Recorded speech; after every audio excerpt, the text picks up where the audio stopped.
是啊，娘娘，皇上特意交代，暂时将你关起来是为了保护你。如果贤贵人的事跟娘没得关系，那么再战娘的真凶肯定会对娘不利。再说了，这是5星级 VIP 特供牢房，条件也不差呀。就是。没事儿，你们忙你们去吧，这只是我每日清晨的热身运动。哎，等等，我点名要那几本书买了没？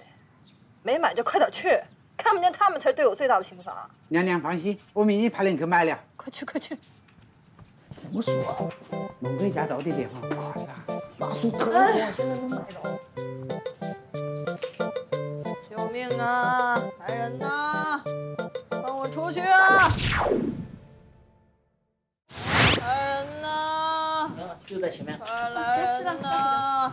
下去吧，谢谢。哎呀，有没有天理呀？我是被冤枉的。吵什么啊？嗓子不疼吗？哎呀，看看这是什么？你怎么才来呀？快一点，我都等不及了。不要催了，快一点，快一点。来吧来吧，我们来搓麻了。走你，我们3缺1，你1是3，刚刚好。这几天芳华宫简直无聊死了。来，别客气别客气啊，就当自己家哈。赶紧的。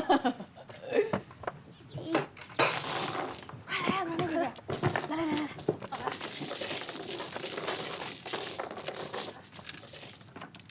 哎，我拜托你啊，有点囚犯的自觉好不好？我都跟你们说了，我是被冤枉的。哎，真凶还没有抓到之前，你还是最大的嫌疑人。怎一个惨字了得呀！哎，起码得2个。可是萌妃姐姐，你为什么会成为嫌疑人啊？太惨了，我简直不想回忆呀。扫把星，你说谁？好，谁搭腔我就说谁呗。哎，想跑啊？怎么啦？戳心了，老铁？贤贵人，你真是很讨嫌呐！我跟你无冤无仇，你这犯的什么病啊？你倒是找太医瞧瞧啊！后宫的女人都有医保，用不着你掏钱，别舍不得。你还好意思笑啊？你黑心毒害皇上，皇上竟然原谅你，还不跟你计较，真是莫名其妙。所以说你是要当正义侠，为后宫除害喽？哼，我不管你给皇上灌了什么迷魂汤，今天我要不是给你点颜色看看，你就不知道你为什么笑得这么好看。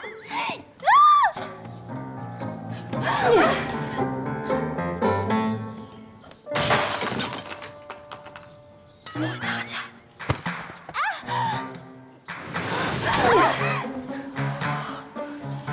你竟然敢刮我的脸！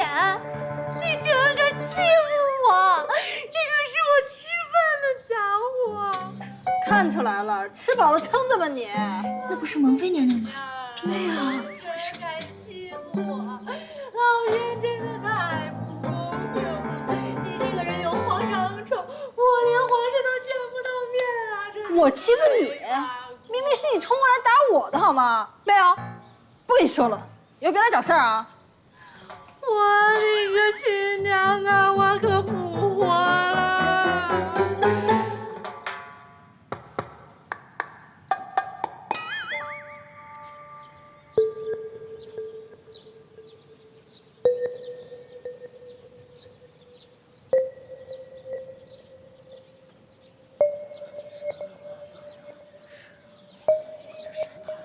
哎，那不是王妃娘娘的发簪吗？就是这样，所有人都说我，证据都指向我，不被别人怀疑都说不过去啊。别担心，会查清楚的。找到凶手了吗？没有。都是些蠢货！蒙妃娘娘怎么可能杀害贤贵人呢？一定是她探查刺客的时候按人手脚，遭人栽赃。是啊，那藏书阁走水的事情，那明显是冲着蒙妃娘娘来的。事到如今，只有召回大理寺少卿结束休假来参办此案。皇上，您说的是甄大人，就那个记忆神探吗？没错，宣他进宫。皇上圣命，我这就去。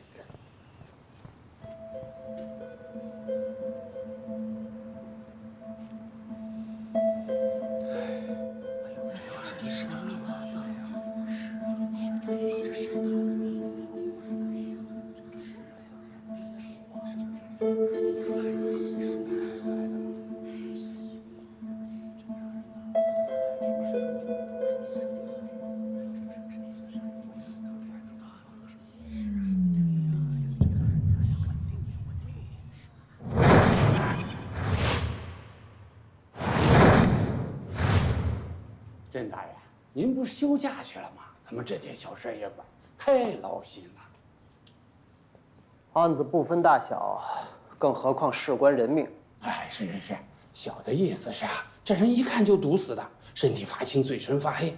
不过什么毒却不好查出来，不是食物中毒，也不是毒针妒忌毙命。小的验过了，他的肺部中毒最甚。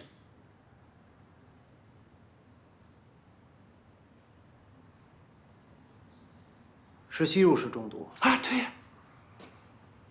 如果有人在这毒屋子里放毒烟，那没道理就毒死他一个，那活着的嫌疑最大。甄大人，我分析的有道理吗？你只管验你的尸，不用管破案。破案是我的业务范围，好吗？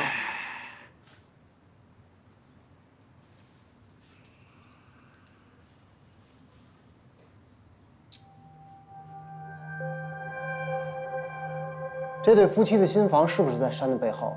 是啊，甄大人怎么知道？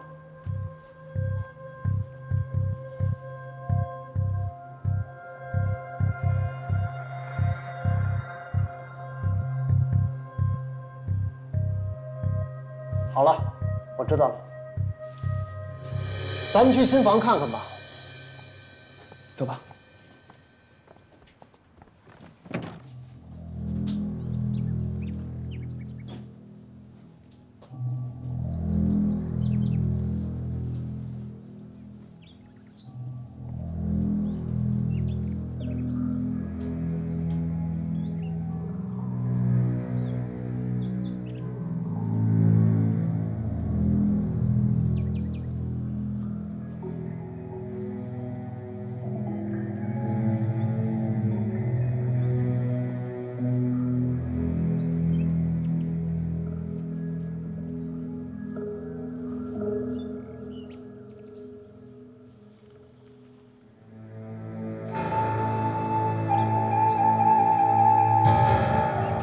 仵作，把这夜壶周围的泥土验一下。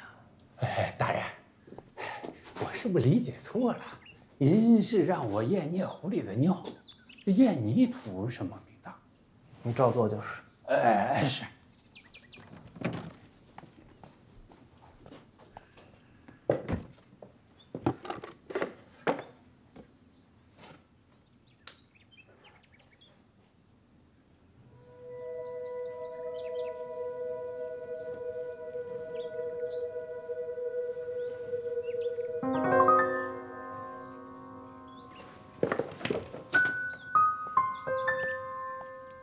大人，你看有毒！哇，真的有毒啊！甄大人真是太厉害了。我年幼的时候读过一本书，上面说有一种土毁蛇可以放出毒气，致人死命。这种蛇喜欢待在阴暗潮湿的环境。我看死者处于门窗紧闭，没有第三者进入的室内。再加上是吸入式中毒而亡，本来就有所怀疑，而现在检验结果证实了我的猜想。儿时读的书，现在还记得，记忆神探果然名不虚传。不要打岔，快听甄大人继续讲。死者脚下粘有土毁蛇身上分泌的粘液，从这可以推断出，她是企业小姐不慎踩中蛇针，土匪蛇释放出毒气，他当场毙命。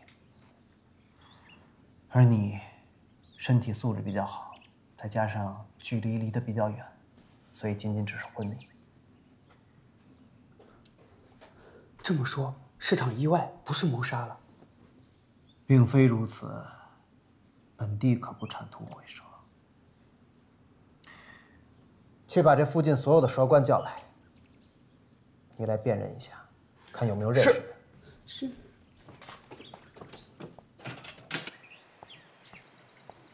这，甄大人，人带到了。快，走。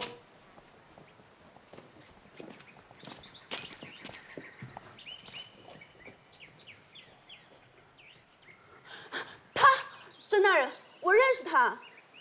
估摸是在我夫君出事的前几日，他调戏过我，我夫君还打了他呢。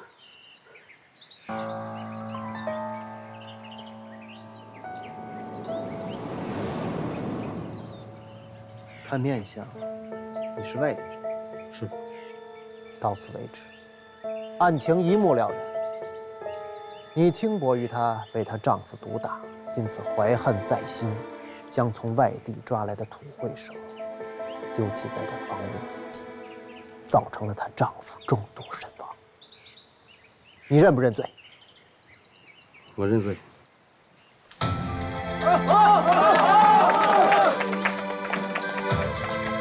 另外，土匪蛇仍潜伏在此，如不除去，必将危害周围的百姓。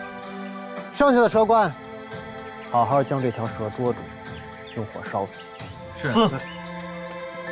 带走。来。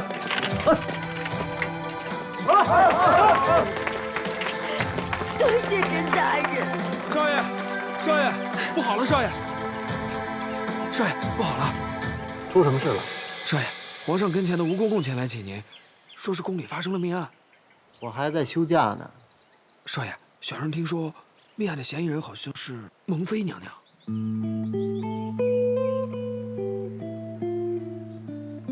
休假结束了，收拾东西，咱们进宫。是。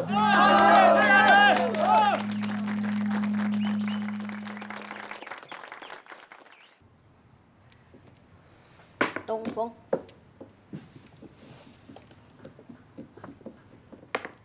古往今来，凡是绝色女子，命运必定坎坷，这是规律。我很感谢老天爷对我姿容的肯定。出牌。哎，我听说记忆神探甄大人奉皇上懿旨要来替你平冤，哎，那是谁啊？大理寺少卿甄士爽。他很厉害吗？皇上为什么要用他呀？这位甄大人啊，是逢案必破，好多疑难奇案悬而未决的都被他挖出来给解决掉了。不蒙作为嫌疑人的这个消息刚传出去，就上了坊间的各大小报头条。这个布玉世家的大门呢，都已经快被人凿穿了，纷纷嚷嚷说他养出了一个没有品行的杀人犯的女儿。重点是还把这女儿送到了离皇上最近的后宫，其心可诛啊！那皇上也没办法，只能把这个休假中的这个福尔摩斯给叫回来了。哎，干谁了？骗子！我再也不要相信你了。小兰，我们今天再约不就行了？不要生我的气了，好不好？我心里真的有你啊。我今天一早去你家，可你家仆人说你昨天根本就没有回去，你还说你没有留宿烟花之地。小兰，小兰，你这次是真的误会我了。我昨晚一整晚都在梅园看戏，梅园这个月刚开始演夜戏，你也知道。你有没有觉得这个女的有点过分啊？不相信他是对的，这个男的确实在撒谎。啊？梅园唯独昨晚没营业。这你都知道？每个月这个时候梅园做账歇业。记这么清楚？不仅如此呢，我跟你说，这个男的整晚都待在青楼，他身上有香粉味儿。你想啊，如果是在戏园子待一晚上，怎么着也会沾上浊气，而不是香气吧？啊，虽然他身上的香味和这个女的是同一种，但是他们一直在吵架呀。没有近身的机会啊。男子身上的香味怎么可能这么持久浓重呢？所以，唯一的解释就是，这个男的很聪明，他送给青楼的那个女的同款的香粉，还跟这个相好亲密了一整晚呢。果然是个黄花姐。你看，他腰间少了一个吊坠，估计啊，也是送给青楼那位姑娘了。还有，他怀里有一个手帕，你看露出手帕的一角吧，估计啊那就是对方的回礼。天哪！哎，姑娘，他是骗你的，他昨晚都跟青楼的姑娘在一起，你看他腰里的手帕。这是谁送给你的？你个大骗子！小兰，小兰，小兰，给听我解释，小兰。你好厉害啊！你简直就可以当神探了。哎，我听过一些他之前的事迹啊，除了用奇葩来形容他，找不到别的词儿了。不是我文化水平低啊，是真的他已经奇葩到惨绝人寰的地步。怎么了？他喜欢破案，平常呢都绑着一张棺材脸，和他有关系的人啊，都没有一个好下场的。不论是夫子杀妻，又或是上司横死，又或者这个邻居遭劫，甚至连他吃过早点的路边摊，都被那个巡逻的捕快给掀摊了。哎，但是他一点愧疚都没有，独来独往，不受任何影响。这个真是爽啊！真是酷到没朋友啊！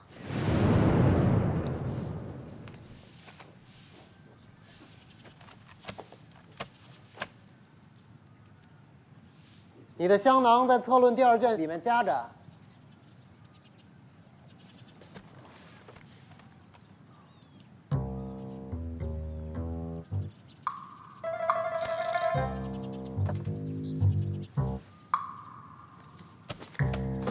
你的印章在桌子的右边角。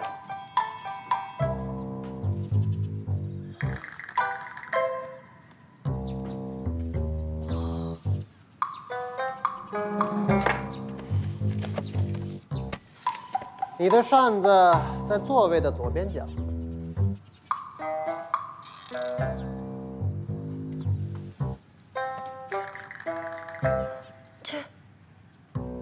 天哪！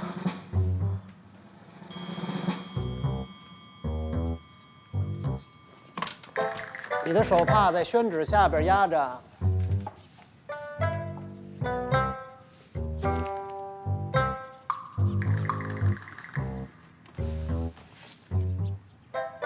你怎么知道我要找这些？太厉害了！哎，我簪子呢？刚才还在手上呢。就在你头上插着呢。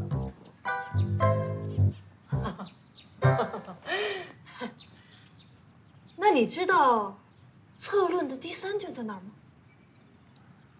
就在第1架第2层右手边。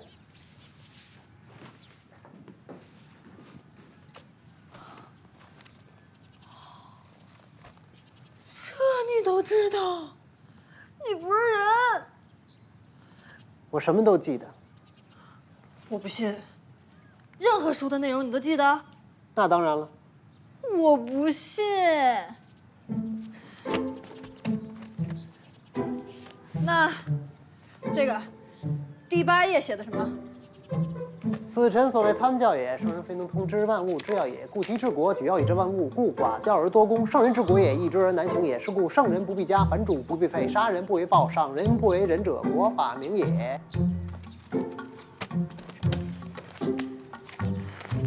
这个第11页写的什么？生财有大道，生之者众，食之者寡，为之者急，用之者疏，则财恒足。以仁者以财发身，不仁者以身发财。未有上好人而下不好义者也，未有好义其事不忠者也，未有府库财非其财者也。这都可以，你太厉害了吧！你怎么这么厉害啊？你好厉害啊！我没什么厉害的，我就是记忆力好。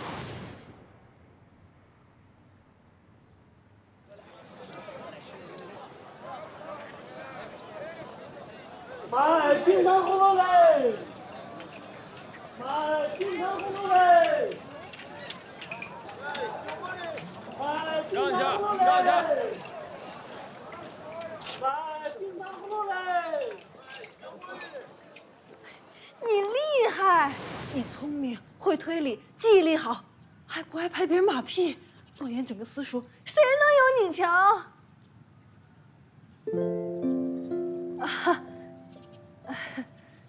不好意思啊，有点激动了。没事儿。我有一个请求，你能答应我吗？你说。你能不能做我的小师傅？我向你拜师学艺，好不好？哎，跑什么呀？你还没回答我呢！哎，我们家要搬去都城了，明日一早就出发。那你明早会来送行吗？我还有事。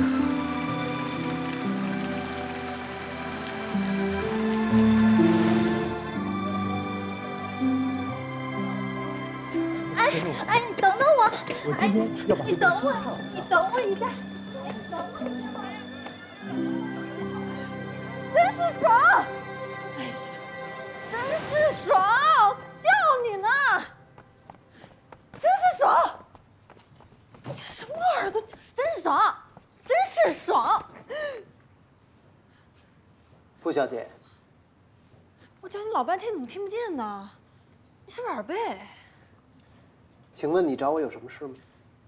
啊，我是想说，夫子家贫，新丧未久，我们商量着一起捐点钱给他，让他给妻子下葬，也算是帮他渡过难关了。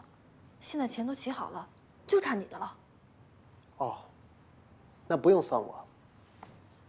哎，你这人怎么一点同情心都没有啊？虽然这个夫子是刚来的，教过我们没多久，但是一日为师，终身为父啊，帮他是理所应当的嘛。你不会就差这几个钱吧？他双眼混浊，长期酗酒，醉而杀妻，对外还宣称其妻嫌其贫而悬梁自尽，满嘴谎话。我为什么要捐？啊？没听懂啊？不是，我们说的是同一件事儿吗？我说的周夫子。我说的也是周夫子。周夫子杀妻？他妻子不是上吊自尽的吗？哎，你怎么知道这事儿啊？他告诉我的呀。怎么会？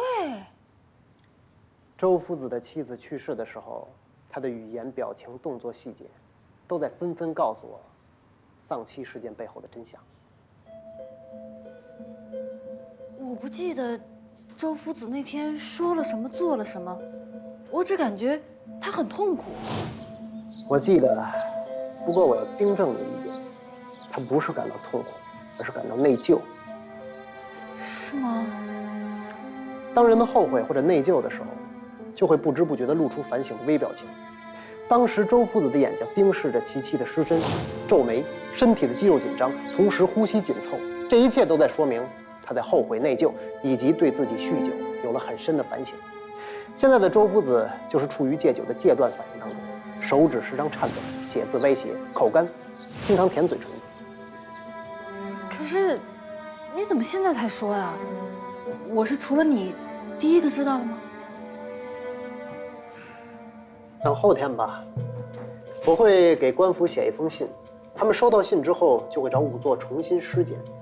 那结果可以预见的，那尸体脖颈的勒痕会有少许的移位，那是在第一次勒住之后，再次在原来的印痕上勒住才能叠加的痕迹。你们就不用捐钱了，或者等周夫子长命之后，捐点香火钱给他还是可以的。为什么是后天啊？这种事儿也可以等的吗？我也没有办法。谁让周夫子到后天才能讲完这一卷策论？每个父子讲课的方式不同，如果中途换人，会影响我的。什么？真是怪人。哎，萌，你发什么呆啊？难道你认识他？到底认不认识呀？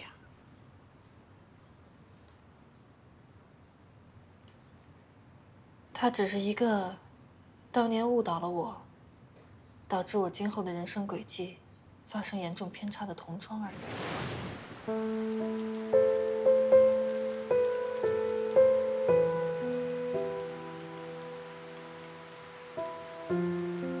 你最近怎么一见我就躲？不做师傅就不做，我们还是朋友，生什么气啊？我没生气。我们家要搬去都城了，明日一早就出发。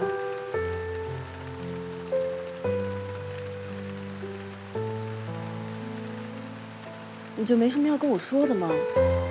没想到你一点反应都没有，太冷漠了。跟你做朋友我太亏了。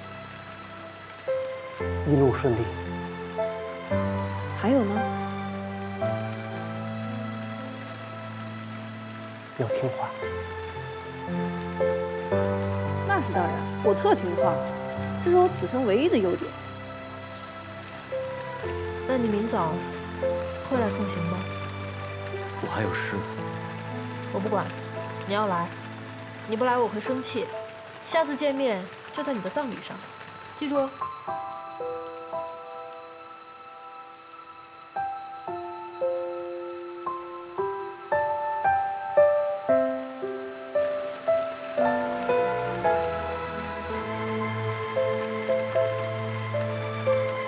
萌妹啊，你在磨叽什么呀？还不快上来？就等你一个了。别吵，再等一下。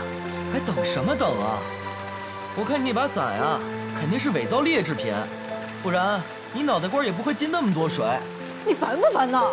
哎呦，你这相好没来，你对我凶什么呀？凶就是原罪，天道好轮回。你看看你，现在被放鸽子了吧？啊？你个鸡大腿呀！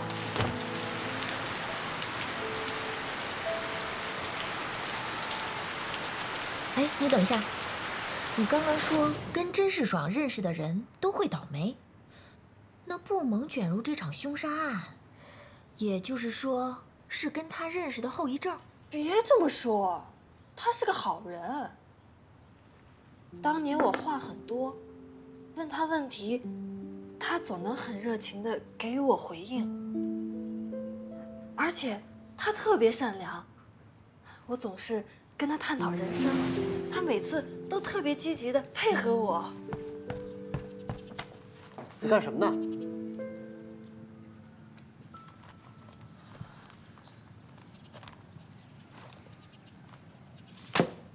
你可以不说话，但你说的每一句话都能当做知我罪的证据吗？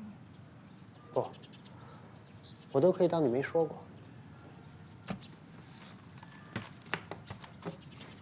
那什么，周夫子的事儿算你猜对了。不过，你这个人真的很奇怪。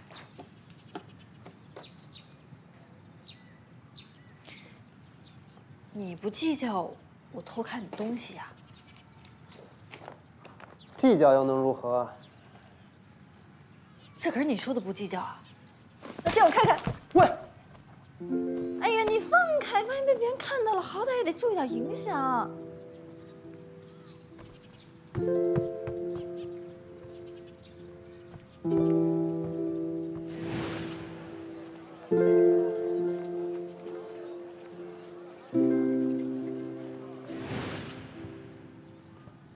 吃葡萄呢。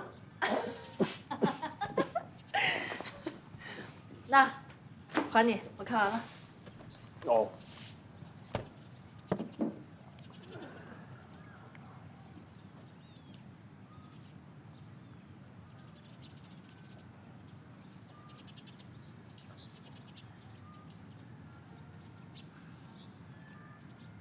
吃葡萄，怎么要从坏的吃起啊？哦，这是我的习惯。好的东西一定要留到最后慢慢享受。怪人有怪习惯，我敢打赌，你的这个习惯一定会让你饱受刮肉之痛的。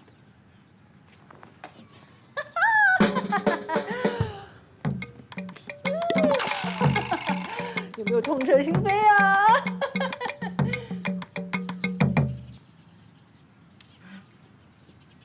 我吃了你的东西，这个是陪你的。一个大男人，中午只吃葡萄怎么行？谢啦。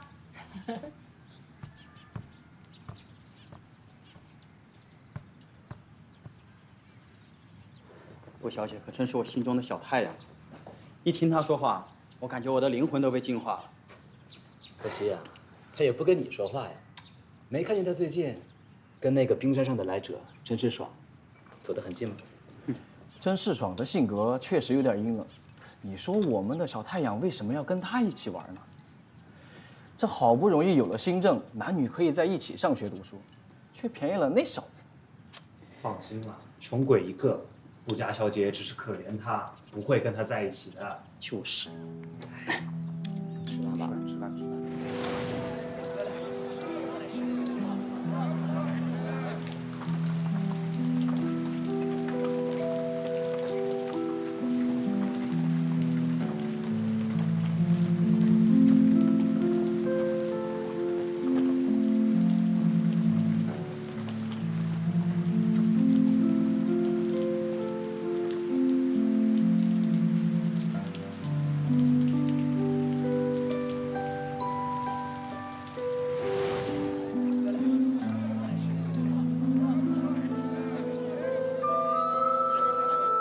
也不知道他过得好不好，依旧聪明无比吗？吃的比我多吗？还是那么讨厌人类呢？无比。糊了！哎呀，就差一点儿了。我现在也非常的讨厌人类，尤其是你。快点掏钱啊！婉婉，借我一点钱吧，要利息啊！甄世爽，蒙妃的案子就交给你了。皇上放心，臣定当竭尽全力。竭尽全力，是看在朕的面子，还是蒙妃呢？哼，没事，朕只是随便问问，不回答也罢。一定要竭尽全力。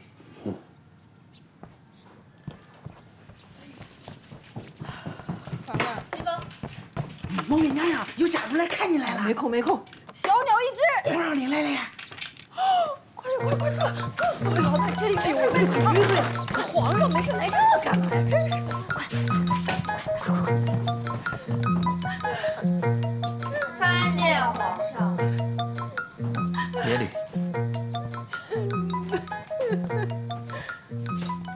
参见皇上。起来吧。是。倒是挺热闹的。哪有？我们刚抱头痛哭完毕。对了，皇上，不是说有我家人来探吗？谁呀？我爹还是我哥啊？倒是有这么一回事，也算是半个家属吧。家属就家属，什么叫半个？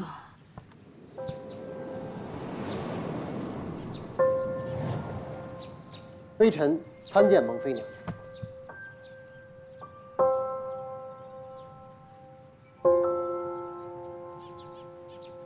皇上，这你也无需多礼。朕今日叫你进宫，是因为蒙妃曾经跟朕提起过你是她同乡，还曾经论及婚嫁。刚好蒙妃遇上点事。那什么，皇上，你可能是记错了。别看了，咱们走吧。甄大人，走吧，只是我年少时的同窗而已。好，现在是同窗啊，你们那么多年不见，想必应该有很多话要聊吧？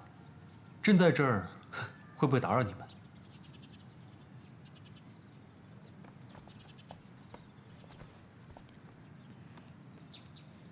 哎呦，我就不明白了，刚才地形那么好，我们为什么非跑到这儿来偷窥啊？你咋呀？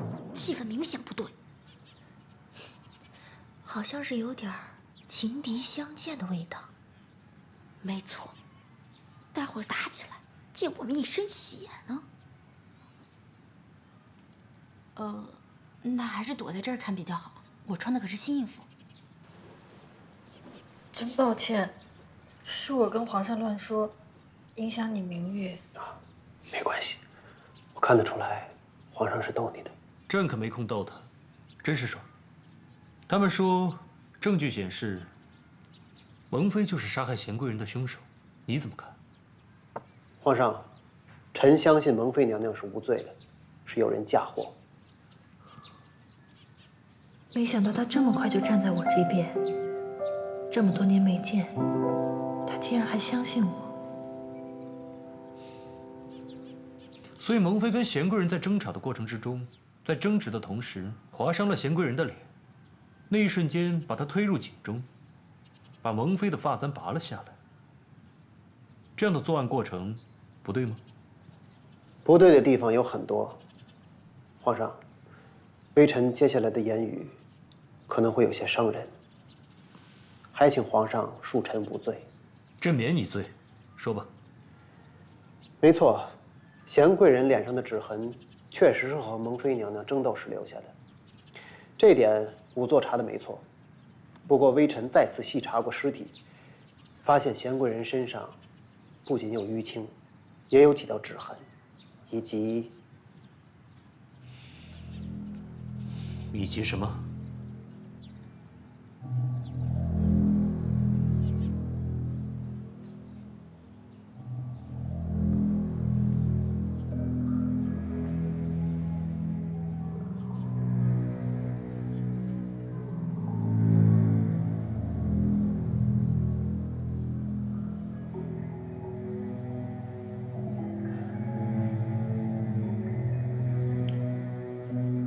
尸体面部青紫，两眼微张，眼球凸起，布满血丝，腹部肿胀，处之稍硬，身体还有多处淤青和擦伤，皮肤褶皱，为溺死之症。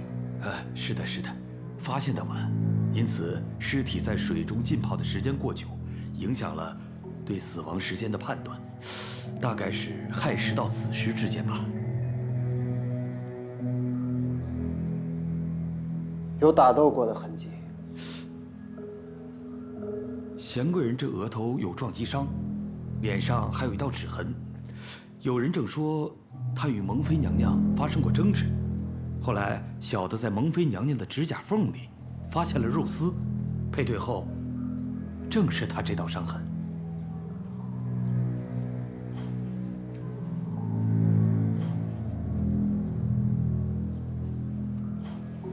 哎，甄大人，这样就不好了吧？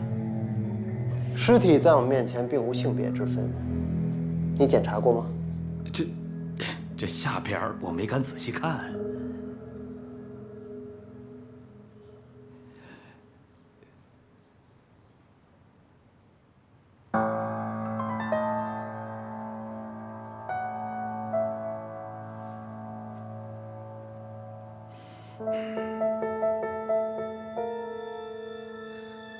你不仔细看，所以漏掉了这具女尸私密处快要消失的恩爱痕迹。什么意思？你是说这痕迹是和男子婚爱后所留？正是。可是谁都知道，贤贵人并不受宠，皇上也没有招幸过她。难不成皇上被戴了绿帽子？